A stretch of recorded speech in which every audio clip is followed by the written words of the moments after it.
10% ముస్లిం బీసీలు కలిపారు. ఏ జాగిరా మీ తాత జాగిరా ఎట్లా కలుపుతారు బీసీల ముస్లింలను? ఏ బీసీ సంఘం ఒప్పుకున్నది? ఏమైనా బీసీ సంఘాలు ఇలా బీసీలకు అన్యాయం చేస్తున్నారు. ఒక బీసీ సంఘం మాడతలేదు. అరే రాజశేఖర రెడ్డి ప్రభుత్వము 4% రిజర్వేషన్ ఇచ్చి ముస్లింలను బీసీలకు గుర్తిస్తే హైదరాబాద్ లో ఘోరమైన అన్యాయం జరిగింది హిందువులకి. ఇలా జిహెచ్ఎంసీ ఎన్నికల్లో 30 మంది హిందువులైన బీసీలు గెలవాల్సిన స్థానాల్లో ఇలా ముస్లింస్ గెలిచి వాళ్ళ మీరు 10% రిజర్వేషన్ ఇచ్చి 10% ముస్లిం బీసీలు కలిపితే హిందువులు ఏ సర్పంచ్ గెలవాడు, బీసీలు ఒక్క కౌన్సిలర్ గెలవాడు, ఒక్క కార్పొరేటర్ గెలవాడు, ఒక్క జెడ్పీటీసీ గెలవాడు. రాసిపెట్టుకోండి. అయిపోయి ఓట్లు ఒక్కది కేసుకుంటారు వాళ్ళు.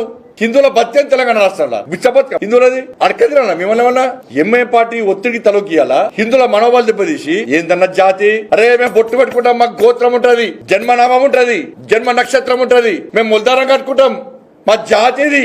ఒక జాతికి ఇంకో జాతికి తేడా ఏందో గ్రహిస్తలేదు కాంగ్రెస్ పార్టీ ప్రభుత్వం. కేవలం ముస్లిం మైనార్టీల ఓటు బ్యాంక్ ద్వారా గెలవాలనుకుంటున్నది మన ప్రభుత్వం. స్థానిక సంస్థల ఎన్నికల్లో ఏమనే బీసీ సంఘాలకు అర్థం కాలే. మేము బీసీలు ఉత్తరిస్తాం, మాదే బీసీ సంఘం, మేం చెప్తానే బీసీలు ఓటేయాలనే సంఘాలు ఏడవైనాయి. ఇలా అగ్రవర్ణాలు ఉన్న కులాలు కూడా దీన్ని వ్యతిరేకిస్తున్నాయి. అరే గింత ఘోరమా? ముస్లిం బీసీలో గుర్తిస్తారా? బీసీలో కలుపుతారా? వాళ్ళకి ఈడబ్ల్యూఎస్ ఉన్నది, ఇప్పటికే మైనార్టీకి సంబంధించి అనేక బెనిఫిట్స్ వస్తున్నాయి వాళ్ళకు. మళ్ళా ఇప్పుడు బీసీలో కలుపుతున్నారు. వాళ్ళ గింత రాచరికమా? ఓవైసీ కుటుంబం, రేవంత్ రెడ్డి హిందూ వ్యతిరేక గ్యాంగ్, వీళ్ళిద్దరు కూర్చొని రాత్రిపూట ముచ్చట్లు పెట్టి ఇవాళ హిందువులను రాచి రంపాన పెట్టడమే లక్ష్యంగా చేసే కుట్రనే ఇది.